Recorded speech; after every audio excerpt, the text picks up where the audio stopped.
Hey everyone, welcome to the Got It From a Momma podcast. Today's episode was such a treat to record. We took a field trip for this one to landmark Booksellers in historic downtown Franklin, just south of Nashville. My guest today is someone whose books have touched millions of hearts around the world, New York Times bestselling author Karen Kingsbury. If you've ever read one of her beautiful novels, you know exactly what I mean when I say that she has a gift for bringing faith and family to life on the page. In our conversation, Karen shares how her incredible career began, which, believe it or not, started as a sports writer for the LA Times, and how that unexpected beginning led her to becoming one of the most beloved voices in Christian fiction today. We talk about her family, who are not just her biggest supporters, but an essential part of her creative world, and how her deep faith inspires every story she tells. We'll also get the scoop on her brand new movie, The Christmas Ring, and what her amazing community of reader friends, as she calls them, means to her after all these years. Grab your coffee, get cozy, and let's dive into my conversation with the one and only Karen Kingsbury. Well, Karen, we are inside one of the coolest places in downtown Franklin ever. This building itself is over 200 years old, so much history, but it's also really neat how it kind of became part of your story. And then the sweet owner, Joel, was telling me he truly felt like you were the bookstore saver during COVID. You know, that was an amazing time. I had a book coming out called Someone Like You. And of course, none of us expected COVID to hit. That was not something we were planning. But in the midst of all of that, it looked like bookstores were going to be closed, and we would have, the release would probably fall flat. It was like April of 2020. So right after everything really shut down. Right after. Mm-hmm. And so I thought, and then it just occurred to me, what in the world is happening with Landmark? So Landmark Booksellers, like you said, the building's been here forever, but the store has been here for a long time. Mm-hmm. Joel and Carol Tomlin are the owners, and they're an iconic couple here in town. Right. And we've had many events here. Also, the book, The Bridge, that I wrote, it became a Hallmark movie, part 1 and 2. Yes. And that was inspired by the store. Oh, this was the store that The Bridge was based on. Yes, and That's before COVID, Joel would tell me every single day that somebody would come in and ask for their autograph and picture. Every day, somebody who was a reader, because of the fact that it was the inspiration for The Bridge. So then COVID hit, and then in April I was like, oh my goodness, I wonder how they're doing. And I placed a call, and Joel said, I think we're going to have to close. Heartbreaking. Really, because they're entirely foot traffic. Mm-hmm. And at that point, they really were foot traffic. Mm-hmm. So I contacted their tech guy, and I said, hey, if you could put it up online, and you could make it available for my readers, let me tell them, hey, we can save the bookstore. Which is sort of meta, right? Because that's what The Bridge was about, saving the bookstore. So I put the word out to the readers, and they just answered so beautifully. Oh my goodness. It was amazing. So 5,000 copies in just a couple of days were sold online. And then it was like 7,000. It was amazing. So then we had the problem that this beautiful store is not meant for that level of production and fulfillment. So my family, we opened up our house, and we said, just come to the house, bring all the books. This is COVID, so, we're all supposed to distance or whatever, but we just said, we got to love these readers, we got to love the store. And we took different parts of the house and kind of, I was signing, and somebody was putting bookmarks in the books, and somebody else was putting address labels, and we got those books out, and it was a huge impact for the store, which we never saw coming. And then I was able to say to the readers, Someone Like You, which was the title of the book, saved the bookstore by the grace of God. Oh, I love that. Yeah. What a sweet, sweet story, and just how it all ties in. And this is such a special place anyway, but then to know kind of the backstory on that made it extra special. Yeah. So this morning, as I've been waiting on your arrival here at the bookstore, I've gotten to meet some of your very loyal, I guess we would call them fans, people who have followed you for so many years. I used to say reader friends. What an amazing community that you've built through this, which probably was completely unexpected little sidebar to what this career as a novelist has turned into. Yeah, I was very shy when I was in high school. I was in a fun social crowd, but if it was the day to give a report in front of the class, I would go to the beach. I just couldn't do the speaking in front of people. We should say you were in California. I was in California. Yeah, Nashville doesn't have a lot of beaches. Very good point. And I just that changed when I started writing books, and people would ask me to come speak, and I'm like 30, 25, 27, 30. And I thought, speak? what would I talk about? And I found out that I love it. Like, I love that. Yeah. So I'm actually, I became very extroverted somehow in my 20s. And I felt like the readers are really, we call them friends, that they're really reader friends. Because I think, for me, my dad would always say, there'll be no autograph lines in heaven. You're just making friends. And, that's something that stayed with me. Yeah. So, yeah, I mean, the people who started reading back then, many of them are still reading today. And passing, the love of these books on to their kids, their daughters, granddaughters, family members. And yeah, I pray for them every day. They're like dear friends. Yes, and family, I'm Yes, sure. exactly. Yes. It's funny that you mentioned passing down, because my first Karen Kingsbury book was given to me from my husband's grandmother. I think he probably was my fiance at the time, so many years ago. But she got me started on, and then it led to, I've got to read the whole Baxter series. I've got to read, all of the things. Right. So I appreciate her for introducing me to you. And I think there's a lot of people who have a similar story of those books being passed down. Yeah, I agree. I mean, it's a beautiful thing. And an event like we're doing this weekend here, which is Karen Kingsbury's Fall in Franklin. We have 500 women coming in from all over the country. Literally all over the country. It's so amazing. And they'll be, daughters, mothers, and grandmothers. I mean, they'll have all three generations will come, and they'll share a really special time. And I love speaking now. Like, I'm so excited about the event and have some great stories to share with people. So, I think if I could do more of it, I would. But making movies, it's like you have to pick what you're going to do. You've got so many things you're good at. You got to figure out how to juggle it all on the calendar. By the grace of God. I mean, honestly, I just want to be available to do what He's asking me to do, and still have the balance of. I mean, I've got grandkids now, and I'm at everything they do, and I love being with them, spend time with them every week. So I'm not giving anything up at this point, but it is, it's still a lot, and I have to be careful not to overcommit. So doing an event myself is fun. Oh, I'm sure. Are you amazed at the doors that God continues to open at this point in your career? I'm so amazed. Like, I do pray every day that, He will pour open the floodgate of blessings to help us to do more than we could ask or imagine for His glory. And I pray that with open hands.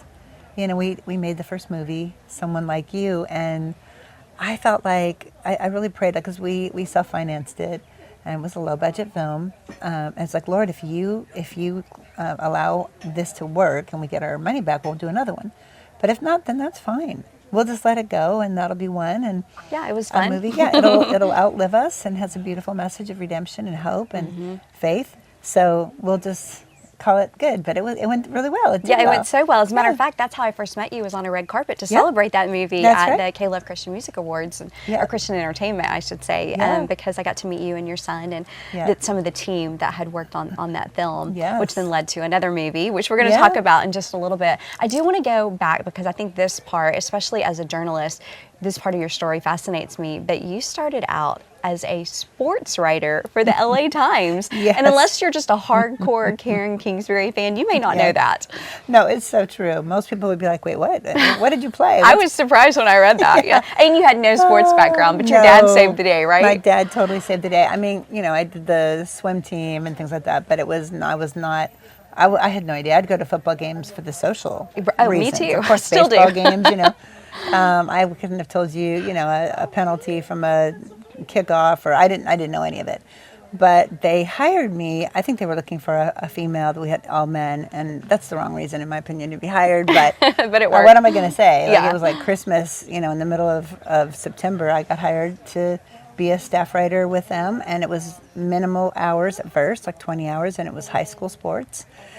So I would go to a football game, and I didn't know what to do. So my dad would come with me, and I had to be down on the sidelines. So I was like walking the sidelines with the line of scrimmage, like following along, having no idea what I was capturing. And my dad had a notebook, and he was sitting up in the stands, and then he would tell me, because I'm getting in what we would measure stories in the newspaper by inches. So it's like an 8-inch, 10-inch story. It's not much. It's kind of like, who won. Highlights, right? Highlights, yeah. Just highlights. Yeah. But my dad had it. And so then he would hand the piece of paper over to me and drive me back to the office. My car would be there and drop me off, and I would go in and write the story. And no one had a clue. No one had a clue. And of course, along the way, God is so good, and I learned, and I would watch sports with him on TV, and I got to do, I worked my way up from high school to doing pro sports, Raiders, Dodgers, and Lakers. And did you grow to love sports? Well, you know what? We had to interview them in the locker room back then. And there was another woman who was doing sports at the time, and she was very vocally upset by the fact that, women in the locker room are going to get, it's just like the locker room. Yeah. What do you think? It's been a controversy for so long. Yeah, well, now they have an interview room, which is totally where it should have been. Yeah. But because I had to go. I mean, no, it was what it was. But I was very careful to navigate the room eye level and above and just be professional.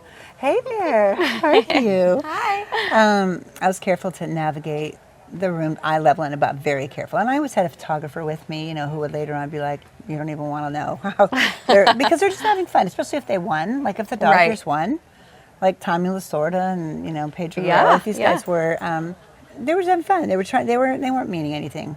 But you're definitely standing out as a woman back then. And what I didn't want to do is travel with them. That wasn't the future I saw as being a, on the road beat reporter for a sports team. So it was light, it was fun. I had some big front page stories that came out of it, like when Bo Jackson was brought on to the Raiders. Marcus Allen wouldn't talk to anybody but me because everyone was trying to make a controversy, and I was kind. Yeah. All you have to do is be kind. That makes a difference, doesn't it? Yeah, how about be honest? How about tell the truth in the news? And that actually is a forgotten, trait for a lot of them. So anyway, I loved it, but when they called me over to the front page to do the Sunday feature, I took the move. And then it was, sad and scary stories, but I was the one going in and finding the emotional, longer story of, whatever the big news thing was of the week. Then I'd come back around and get the big story. And those were the stories I always wanted to tell. Like, yes, that's the event that happened, but let's dig deep and humanize this in some way, right? Exactly. And your first novel that you wrote was based on a story that you had covered for the Times about a girl's murder, right? Yes, Missy Avila was her name, and she was 17. She hung with a rough crowd, and she was a pretty girl, and the other girls, their boyfriends tended to flirt with her, and she tended to flirt back. So one day, what would have supposedly been her best friend, Karen Sepperson, took her.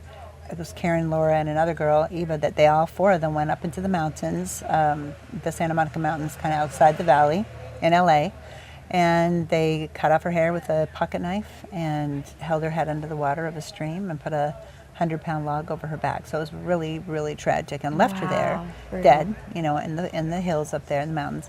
And then they went back, and a detective knew, this one detective, Melinda Hearn was her name, and she knew that it was girls who killed her. But there was nothing for 3 years. In fact, the best friend moved in with Missy's family and actually slept in her bed and wore her clothes and said, we're going to publicly to the news. She would say, we're going to find the animal that did this. And it was really, really twisted, very sad. Wow. And by now I'm a believer, and I'd given my life to Jesus in my mid-20s. So, I was doing a lot of praying and trying to navigate this. But anyway, 3 years later, they arrested the friend.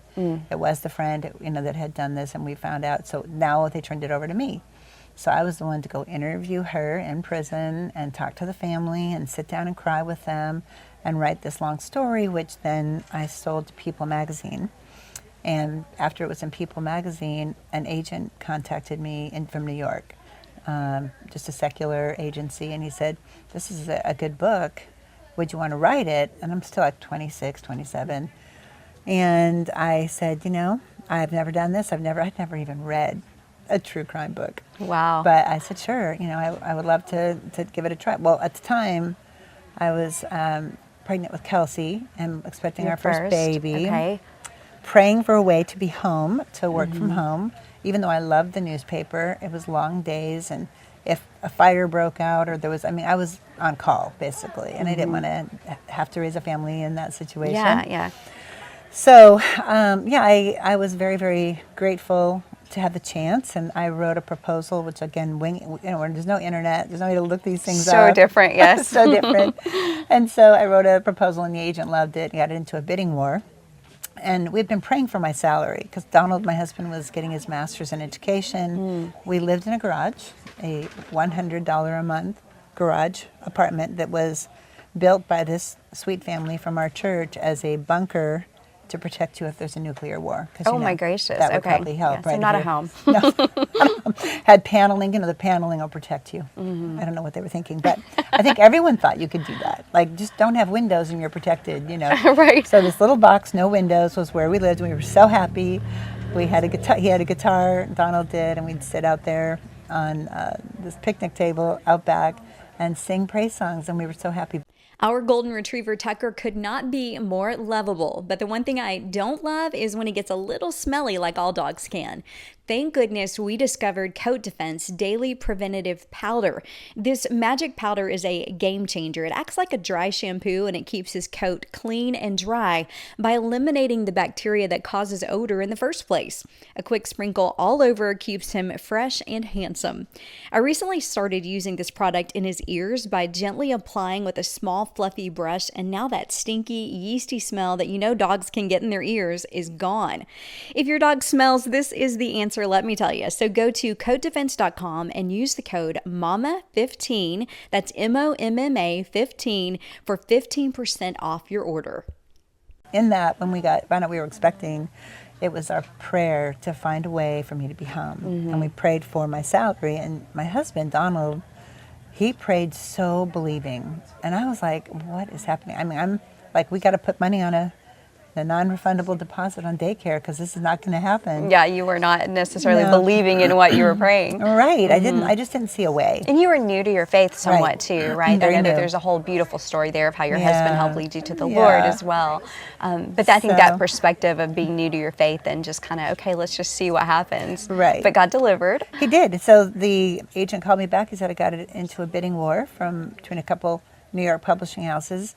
And the first check out of 3, after he gets his cut and all the things, was exactly like it was $12.71 more than I made a year for the first check. Wow. So I got to go in the next day. This was like days before my maternity leave was up.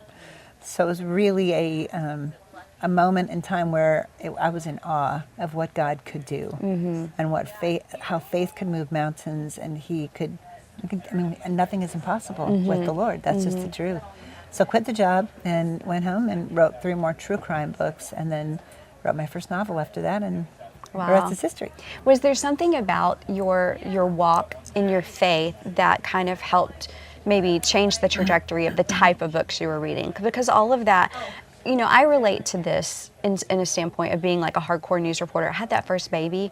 I didn't want to tell those dark, hard, difficult stories. Yeah. I wanted to be the human interest girl, the kicker story is what they would call it in the news, kind of that fun thing, or the back page of the newspaper, right? And I just know that mentally I kind of shifted into what I enjoyed and what fed my soul. Did that happen for you?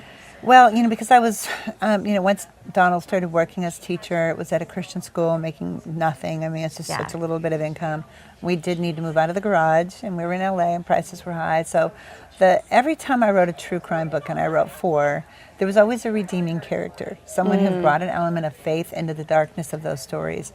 But by the 4th one, now we have Tyler at that point, so we have 2 children, and we're spending our days going to the park and praising God and laughing, and then I'm writing these sad, dark, true stories where you can't change it. I mean, somebody died a tragic death in each of those stories. Right. And by the last one, I had scripture Post-its all around my keyboard, like all around the computer screen. Just to bring a little light into your world, right? Light. Even though I'm writing broad daylight, I needed the spiritual light of that. And that was it. After that, I said, I can't do it anymore. That's it.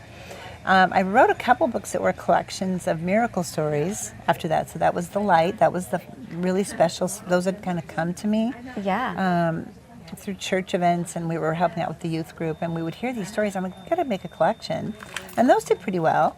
But then I wrote my first novel, Where Yesterday Lives, on spec. Like, I didn't have an agent. My agent was like, if you're not going to do true crime, I'm dropping you. Like, okay, that's fine. You learned a little bit about perseverance during that time, yes, didn't I did. you? I really there had were rejections. To. There was like a valley there. For about, because I sent it to my publisher, who published the true crime books, and they're like, well, we really love it, but there's no like, that they wanted very edgy qualities to it. And I wouldn't put it in, and they said, we really love it. I don't think it needs it, but it won't sell without it. So I had a friend who worked at a Christian bookstore, and I knew I wasn't turning back from this, but I had never heard of Christian fiction.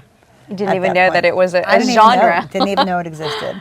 And so this friend of mine, Joanne, she worked at Valley Book and Bible, and she said, I think you're supposed to write Christian fiction.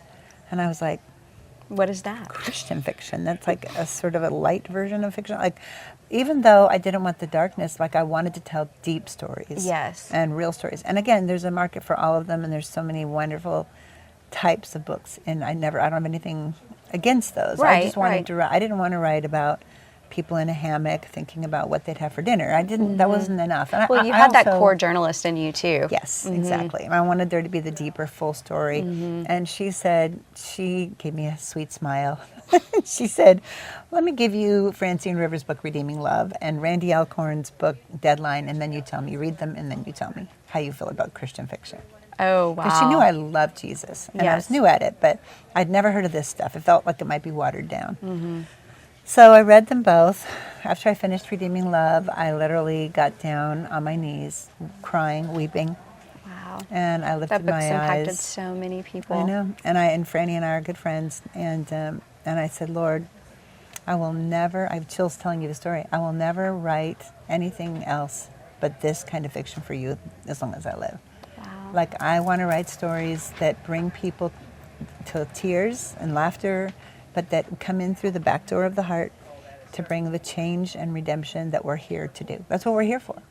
We're here to bring people to the Lord. We're not here, what in the world is the point if I'm not speaking through my story to give hope to someone's life because of Christ?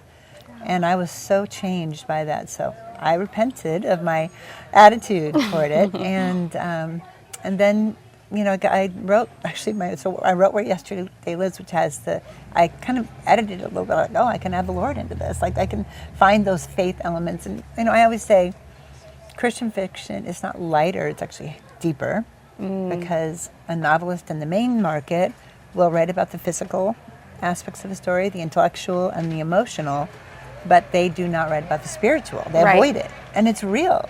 Whether you're running away from God, toward God, whatever you're doing, it is real. And so now I get to tell the story that brings all of those elements together, and it's a much richer, deeper story because of it.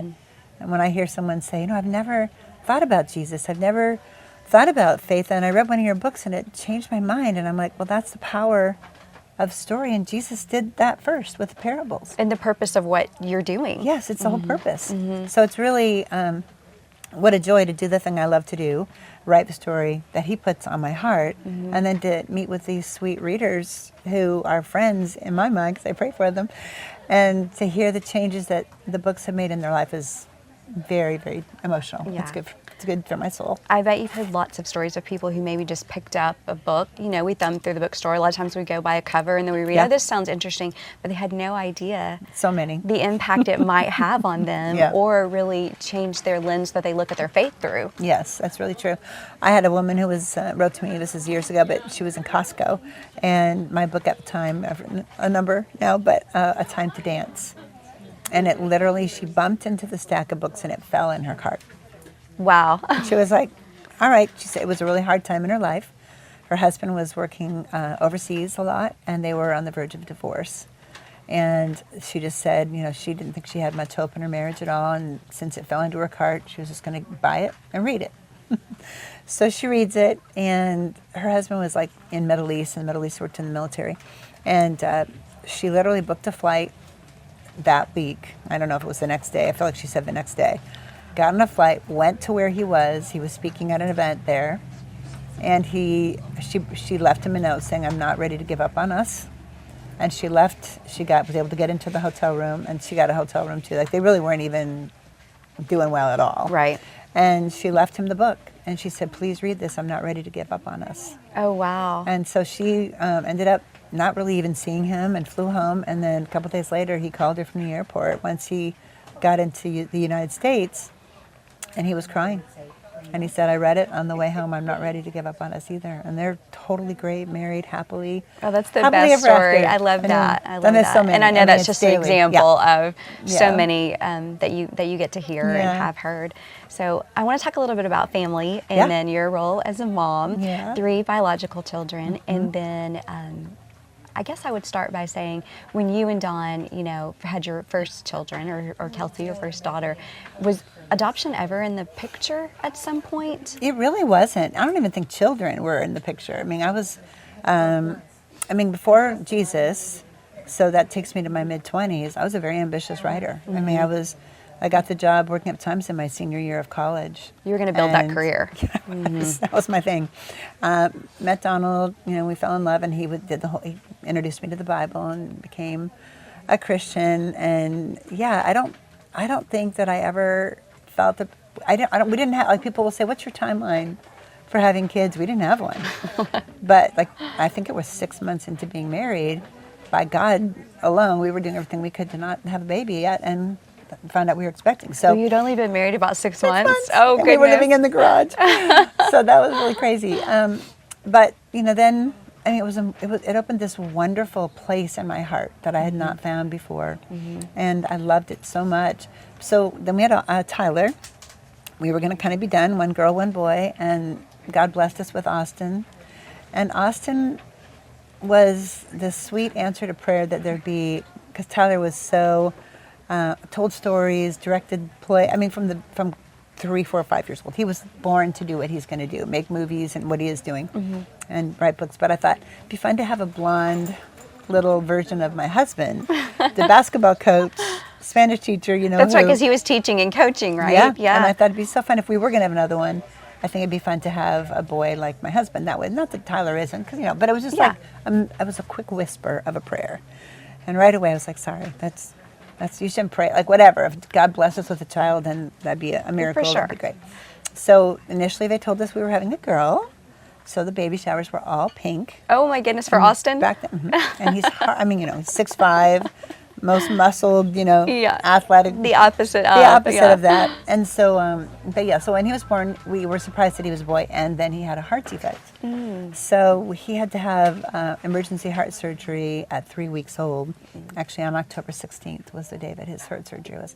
And they didn't know that he would make it, but he did. He survived. But they said, any other kids you have will probably have that same defect. There's something genetic in there. There's something going on that you probably want to be aware that this could happen again. Right. So we decided, okay, well, what is God trying to tell us then? Because now we had a 5-year gap between Tyler and Austin.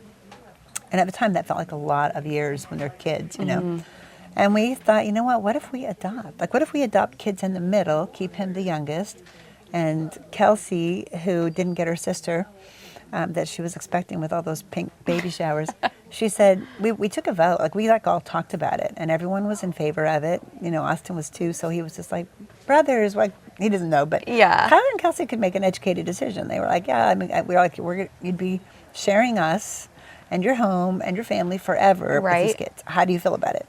And they were all in. And Kelsey said, let's adopt boys because I didn't get my sister, and then it can just be me and you, Mom. Oh, and how it has sweet. We have such a sweet friendship. I love it's just that. been the most beautiful thing to have a daughter. And I know she would love a daughter, but it's just, she's thrilled. She has 4 boys, but she loves it. But yeah, so, after that, we looked domestically. We did that for about a year.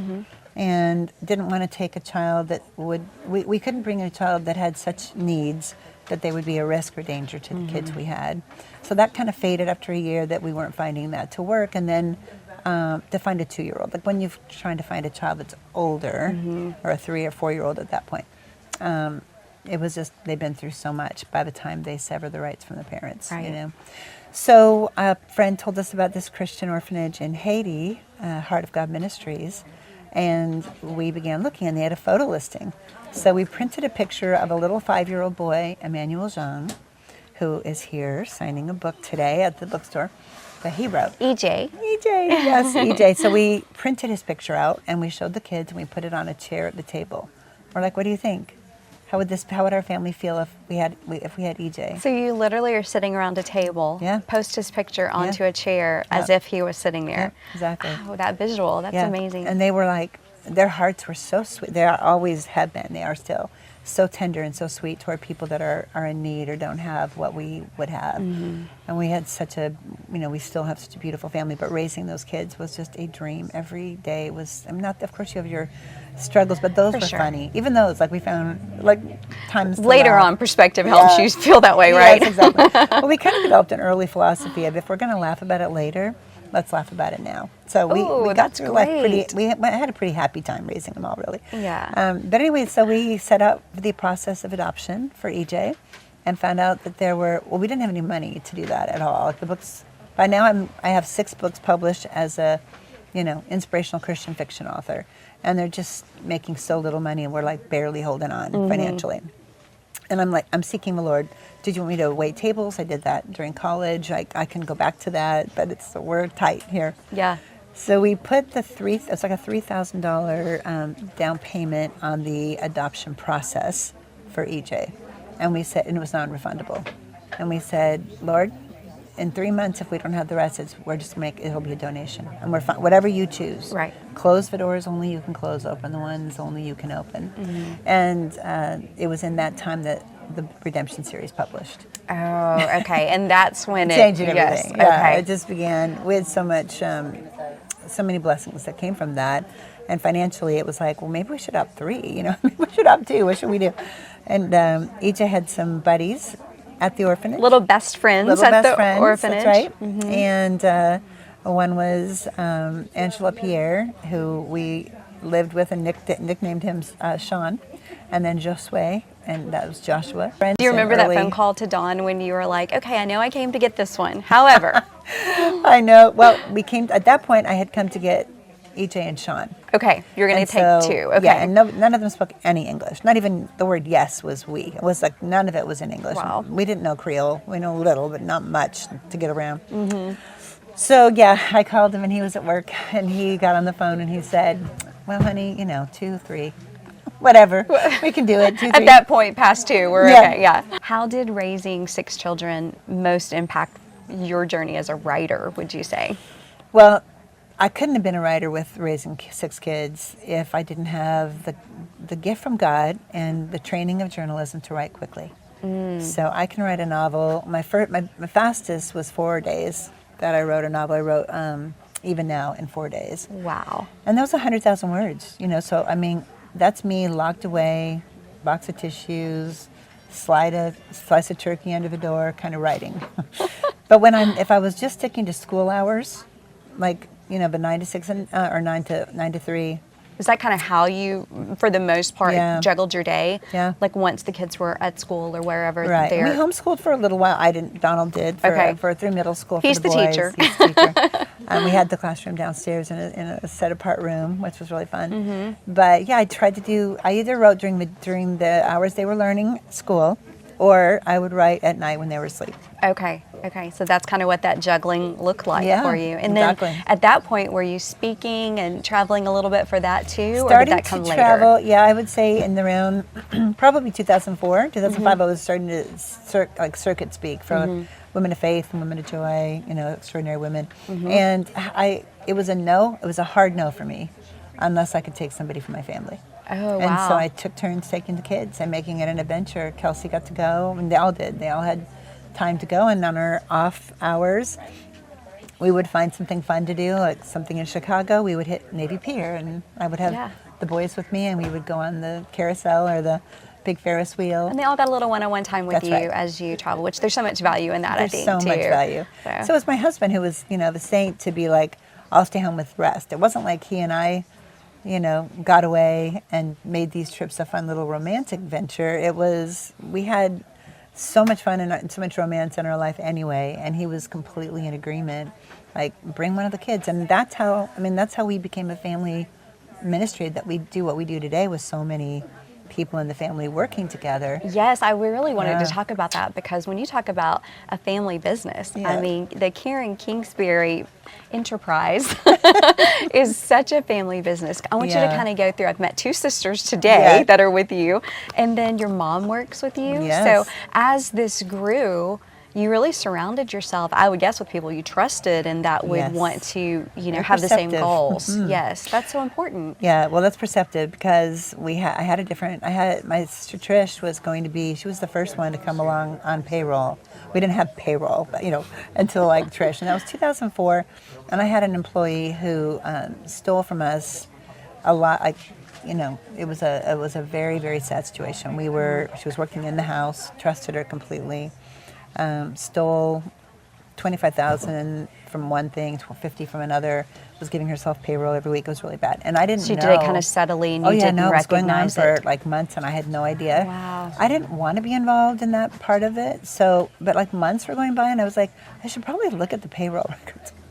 Obviously, I should have taken a look at it sooner. Yeah. But she was acting really weird, different, and I thought, oh, something's going on. I got to find out. And that was the day we found out what happened. And I called our attorney, and he said, you should like change the locks. Like, this is a person who she was using her identity to be able to open accounts, places. So it was like, I told her we're going to audit for her to go home and rest, and I forgive her. I mean, had to forgive her immediately. Mm-hmm. She blamed it on an iron deficiency. And I thought, I need help, and I need to trust the person. Was that part of the journey somewhat public too? Not at all. It wasn't at all. You were able to keep that on there. Okay. Well, the reason was because our insurance would have covered it all, but we had to prosecute. Oh. And she had 3 young kids, and I just couldn't do it. I just couldn't spend a year of my life prosecuting her. I forgive her, and there are obviously some sort of desperation in there, right? I hope she's doing well now. That's between her and the Lord, and I just wanted to wish her well and let it go. And then I called Trish, and I said, she was trying to be a teacher at that point. She was just gotten her master's in education. How many siblings are there? In our family, 5. 5, and you are where in I'm that? I'm the oldest. You're the oldest. Okay. So you brought along little sis at the time and asked her to kind of step in and handle some of the administrative side of what you were doing? Exactly, like managing the schedule, handling email. Okay. That were coming in so much more at that point. And then I brought my mom on. My mom came on to staff at the same time to answer email, because that's how you heard from readers back then, not social media. Right. So they were writing emails like crazy, and I made myself available. I couldn't answer them all, so she would answer from Anne, Karen's mom. Oh, I love she was that. very That's honest, so special. And she would write a heartfelt, like if you got an email from Anne, you were very blessed. She took the time to really, And I bet you got emails of people asking for prayer and just really personal emails. Long emails, right? Yes. And she would read them. I mean, so she was doing that from home, and she was also paying our bills. So she took on bill pay, bookkeeping and all of that. And Trish was handling like schedule. I mean, all my events, the event. You have to advance an event. Yes. So all of that was all Trish. So that's where it started. And then Kelsey, when she turned 18, became an employee for a period of time that now she and Kyle are my marketing team. Oh. But they work from home. So back then, so Kelsey's worked, she's almost worked for me for, 18 years now. Oh my goodness, yeah. So we love working together.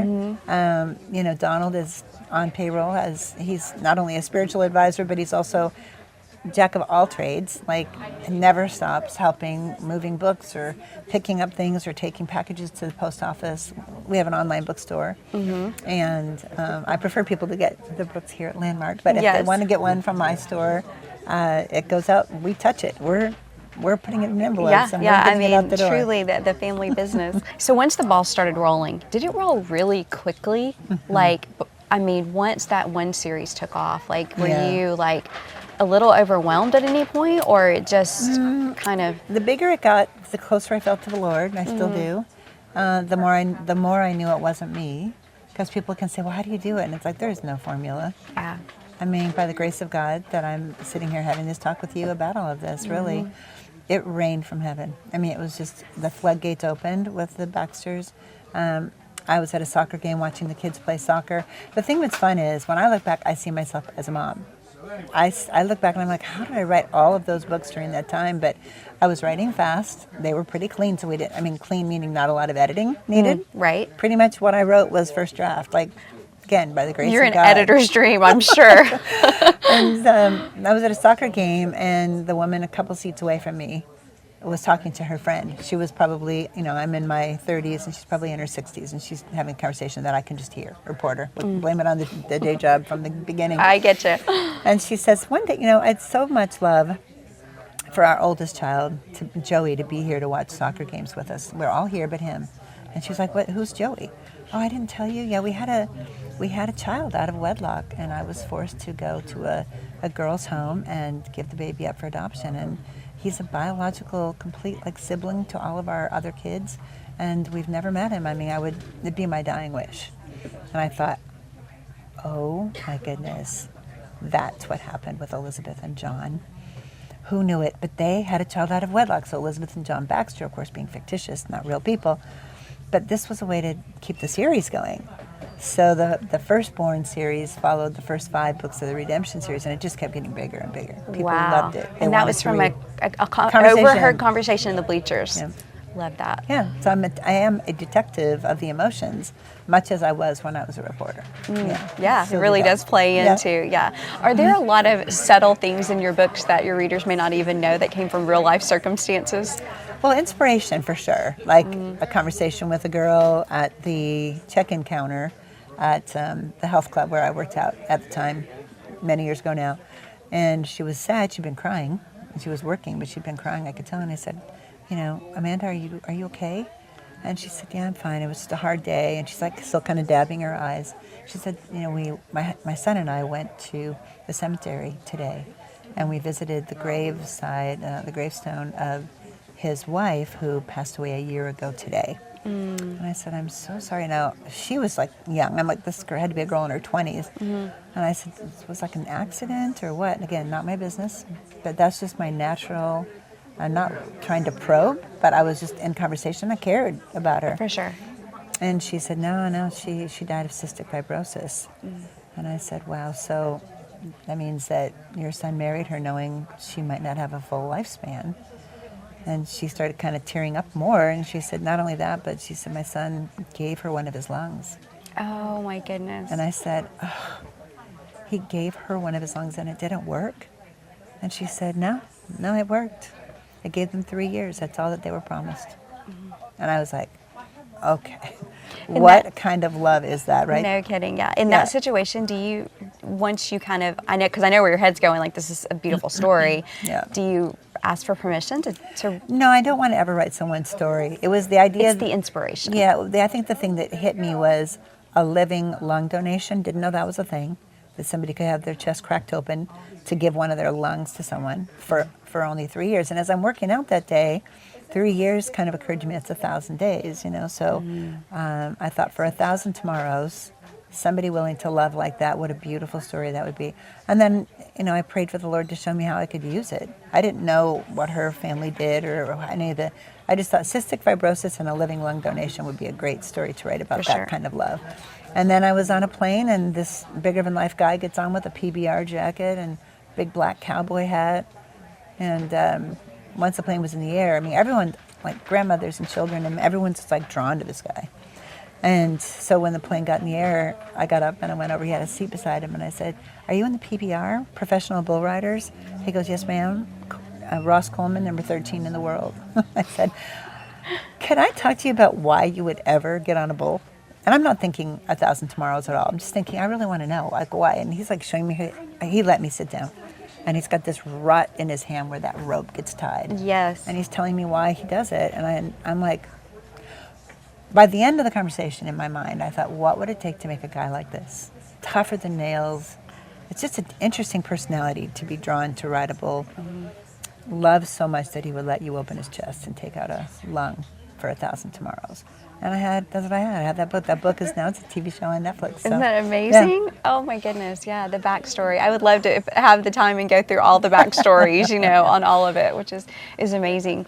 The family business expanded a few years ago when you started Karen Kingsbury Productions. Yeah. Some of the books had been made into television shows, like we've mentioned, but you decided, you know what, there's talent in my family. We can do this. Yeah. Yeah. Tell me about kind of taking that big step forward. And of course, it resulted in the wonderful movie from last year, and Someone Like You. Yeah. And now The Christmas Ring. Yes, yes. Yeah, it was, when I write a book, God puts a movie in my head. I can see it. I'm very visual. Even before any of the television or movies came your way. I think it's why it's so fast. It's hard to take credit, because it's in my heart so much like a visual movie, and I'm just like getting it on paper. That's my job, is to just capture it. Like, it's so fun because I'm feeling like I'm watching a movie. Yeah. So I'm so thankful, in so many movies and TV shows or whatever that were made on the books. I'm very thankful, but it never matched what I saw in my head. And sometimes it was corner cutting or, not almost every time it was a director that didn't have faith. How in the world is a director who doesn't share my worldview going to inform an actor of how to capture that scene? How is that ever going to work? Wow. And it works. Like, people like those shows, and I'm very thankful, and people worked hard, and I appreciate it. But Were you involved in the casting or any of the direction part? Okay. Not in anything but mine. Even 1,000 Tomorrows, we wrote the scripts. Tyler and I did, but we didn't have say in casting or anything, or set deck, or anything. Yeah.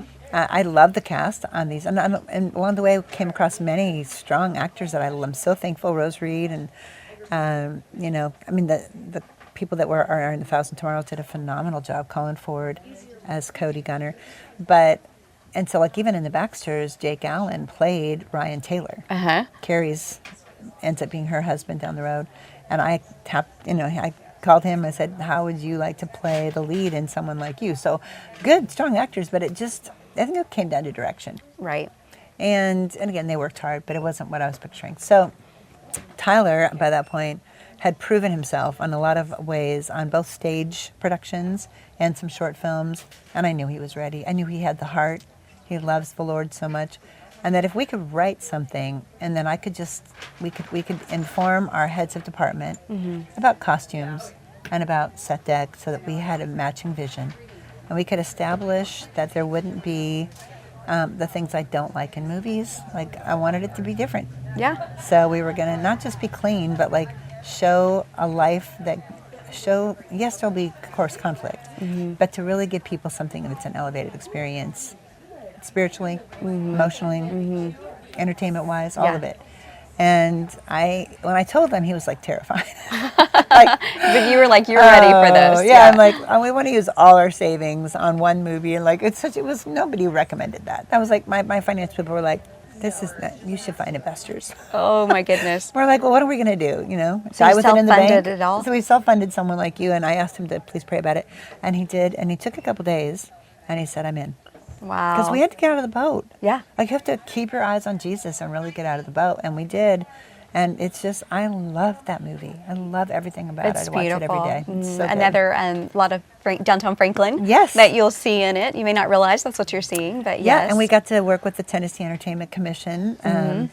So the Christmas Ring, again, very near and dear to your heart. So beautiful, incredible cast. Amazing. One of the things I loved is I've really kept up with the social media part as you were filming the movie. You were just giddy. You were so excited about all of it. And then I ran into a couple people that they were like, oh my goodness, she was truly like the mother on the set. You were bringing like, I think fresh baked cookies or making sure everybody had what they needed. And water, because it was so hot. It's like, I think it was was 107 on some days, and we're trying to be winter. You're trying to do a Christmas movie. Yeah, I always hear that about the making of Christmas movies. They're usually done in the summer, right? Or else it's hard because you don't want to wait that long to have your investment repaid back. That's the thing. Okay, so that's why it's such a tight turnaround. I mean, it's like we want to do it this year for this year. Okay. And we didn't know we were going to do it this year. In March, we didn't know. Yeah. Was some of it filmed here? In the bookstore where we are now? Right where we're sitting. Okay. Oh, wow. We're in a scene from the movie right now. I love that. So tell me a little bit about, once you finished Someone Like You, did you get the confidence? Like, let's go right into another one? Like, are you on fire now? Like, let's do more? Well, movie one was very hard. It was so fun. You probably learned a lot. I love it. Learned so much. I am so thankful for our actors. They were phenomenal. Everybody was amazing. Everyone. But the marketing of it, it's like making the movie is hard. It takes a miracle. Yeah. Because anything could derail you. You could have a bad weather day. You could have, an actor get sick and you only have them for a certain amount of time. We were post-COVID there, so we had to have COVID compliance. And I remember asking Natalie Ruffino Wilson, my kind of day-to-day producer that helps me hire crew. She's wonderful. And I said, wait a minute. So if somebody gets COVID, we're done. Like, we've just shut down. She goes, Karen, making movies is very risky. She said, if you aren't ready for the risk, you shouldn't be making a movie. Oh, my. I thought, all right, Lord, I trust you. And I just committed it all to him. When we got to the end of making the movie, I'm like, phew, we're done. It's like, I don't know. You're just starting, because now you've got to let people know about it. And that marketing piece, they call it quarterback, but I oversaw that. I quarterbacked the marketing. Oh, you did. And it was so hard. There were times I'm like, what have I done? I'm working like 12-hour days, and it was insane for a little while. And I'm kind of like, Lord, I don't think I'll ever do this again. unless you show me if we make the money back and we can make another one, I'll know that you want us to do it. And now that it's movie 2, it's so much clearer, it's easier, and it's still very, very time consuming, but I understand it and I see it. It doesn't feel hard. I love it. Yeah. I love it. I hope we get to make another 20 movies, before my end scene. Oh my goodness, that's so fun. Have you made an appearance in either movie? No, I did in the Baxters. Okay. I did in the Bridge. But it felt gimmicky when it's your own production company. Yeah, I can see that for sure. Yeah, So even though people might be watching it and hoping for a glimpse of you somewhere. Tyler made a cameo appearance in Someone Like You. He was the janitor sweeping up the trash in the zoo. Okay. And then in Someone Like You, and then in The Christmas Ring, he's a customer coming out of an antique shop. Okay, so it's just a little something that's kind of fun to do. Yeah. Any grandkids or anybody else in the family that has? Not yet. Well, actually, my son-in-law Kyle. Kyle was in Anthem Lights for a while. He's a musician, artist, incredible voice. Yeah. He plays our World War II character in this, and there's an opening scene where in World War II in the movie. And he plays Bill Bailey, the guy who paratroops, out of a. We don't see that, of course, but we do use real footage. Okay. Of World War II. Oh, and very then neat. we switched to it. You can't tell because they did such a great job editing. Yeah. But then he's on the ground and getting up and scrambling for cover, and that's going to be Kyle. Okay. Gotcha. Amazing. Well, I'm so excited for everyone to see. It's a beautiful story, and you. I know you're just so proud of it. You Yes. know that you're really eager for people to not only read the book but see the beautiful film that's coming out in theaters. Yes. We're in theaters only. We did not make a deal with a streaming service. We had some offers. We will, of course, eventually, next year. But for this year, we wanted people to think about the old Christmas movies that they love and that they want to see year after year. Let's make one of those. Yeah. Not bright red and green. That's fine. Those are great. We love those movies too. Yeah. But one that really would stand out that you'd want to see again and again, that would be timeless and that would deserve a place in theaters. So, yeah, it'll be in theaters only starting November 6th. It'll be everywhere. And people who get their tickets early, thank you. Thank you very much. And you can do that at KarenKingsbury.com. I did see that as well. So. Yes, because that tells the theaters that we want to keep it in theaters. Yes. They really gauge it by that. And who buys their tickets early? Yeah. Like, that's not something you do. But for the Christmas season, probably a good idea. Put it on your calendar. Exactly. Make it an event. Kick off Christmas, And it's one of those things we've never done, write the book at the same season. Mm-hmm. But the truth is you could read the book and then see the movie, and the movie would feel so much more alive. Right. Or you could see the movie, and then you could be like, I just want a little more information. You could read the book. Then you read Doesn't the matter book. which So way. you recommend doing it either way? Because a lot of people, are hard and fast, like you got to read the book first. Yeah, no, it's not like that because it's so close. They're very similar. One just gives you a bigger view. So I think once you've read the book, you want to see it come to life. And once you've seen the movie, you do want to know more detail and you want to get deeper into the heart. Get that in the book. Yeah. Well, I'm excited for you and so proud. Anything else to tease as far as what people want to hear about more books coming out? I don't have a plan for a new book in the future yet because this is so time consuming. I'm sure. Once we get past the movie release and kind of like, I would say by Thanksgiving, I'll have a clear head. Okay. You hope And, anyway, I'm right? hoping, yeah. And we are hoping to film another movie that we haven't announced yet in spring. Okay. And so we'll find out. It's going to take a little higher budget based on one of my books. And I guess I can just tell you which book it is. Oh, I would love for you to tell me. It's To the Moon and Back. Oh, so wow. It's the one set against the Oklahoma City bombing. Again, Okay. the journalist in me loved finding a story out of such depths of sadness that came out of that, a story of hope and healing. That God is not the reason for the bad things that happen, but He is the rescue. That's right. That's absolutely right. Yeah. I will share with you then that I was a reporter in Oklahoma City covering the Oklahoma City bombing. Oh, my. So I love that you just shared I have that with me. chills. Yes. That's amazing. And my goal at some point, I've always wanted the little cameo in a Christmas or like a Hallmark style movie as the podcaster or the reporter standing there talking about what's going on. So if you have a tiny role, I'm your girl. Very nice. Okay. Well, this will be, again, a theatrical. I probably always have my movies go straight to theater. Really? And then let it take its time to get to wherever else it's going to go because I love the theater experience. Oh, my It's a goodness. shared experience. Absolutely. It reminds us that we're human and that we can laugh at the same things and cry at the same things and walk away with hope and not know which side of what aisle or which issue we stand on, but we can just share that moment. And I think there's something about that the Lord endorses. Yeah, You know? and then it's going to land where the Lord wants it to land, right? Absolutely. Yeah. All right, I'm going to finish with a couple of fun rapid fire But questions yes, I'll look for for you. you for that. Okay, yes. You know what I mean? Let's do it. I'll do it. Okay, hold on. I'm going to find my glasses. Okay, we're going to wrap with this, Phil, if you're good. Okay. You ready for some rapid I'm fire? ready. Okay. Early bird or night owl? Night owl. For sure. How late? Like, what's late for Oh, you? goodness. This last season, let's call it the last month, 2 a.m. Oh, 2 a.m. is a average bedtime. I don't aim for it. It just tends to be, I get some quiet at the end of the day. And it's like, there's a lot of writing that goes into marketing movies. It's my best time. Okay. Coffee or tea person? Coffee. Coffee. Favorite verse right now? I think it's Isaiah. Well, actually, I think we might say 1 Peter 5:7. Okay. Cast all your anxiety on him because he cares for you. And when you do that, some people will say, are you stressed? Not at all. Not a bit. But I am casting it all on him. It's like I deflect it right to him. There you go. I think I know the answer to this one from our conversation. I was going to say a book that changed your life, and I bet it's Redeeming Love. It is Redeeming Love. It is. And also Randy Alcorn's book Deadline and his book Dominion. All of those books, I was so touched to the core.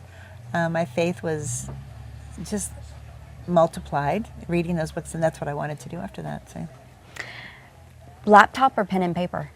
both. Okay. Have to say both. Outlining, dreaming, pen and paper every time. I love paper and pen. Favorite gift for me, journal. I just love paper and pen. But when it gets serious, like now you have to actually write the outline to where you can read it and it's legible and you're able to copy and paste and move it around. And certainly the book has to be absolutely laptop. Okay. Music on or silence when you're writing? Instrumental, first half of the book, and then playlists that I cultivate, specific to the story for the second half. Oh my goodness, that's very specific. It is very specific. I find that I cannot write with words competing in my head the first half. That makes sense. Once I get done the first half, it is literally writing itself. I could be anywhere. I mean, I'm locked in. And then it sets a mood. I don't mind the words. I don't even hear them anyway, but they do set a mood. What are a couple of words that your kids might use to describe you? Bad cook. No. You can't be talented at everything. I mean, they would say a little crazy. No, probably, hopefully their words would be intentional, faithful, like love Jesus so much, and make them a major priority. I love that. I mean, what mother wouldn't want those words to be said about them, for sure. Well, thank you, Karen. It was really Thank just you. lovely to get to dig in and have this conversation in such a Yes. special place, too. So special. Yeah, I thank really you. appreciate you having me on. Thank So you. good. And we're going to get you in the movie. Oh, I'm so excited. I'm ready. I'm ready for my role. I don't even need lines. I just want to, get to say I was in a movie. Yeah.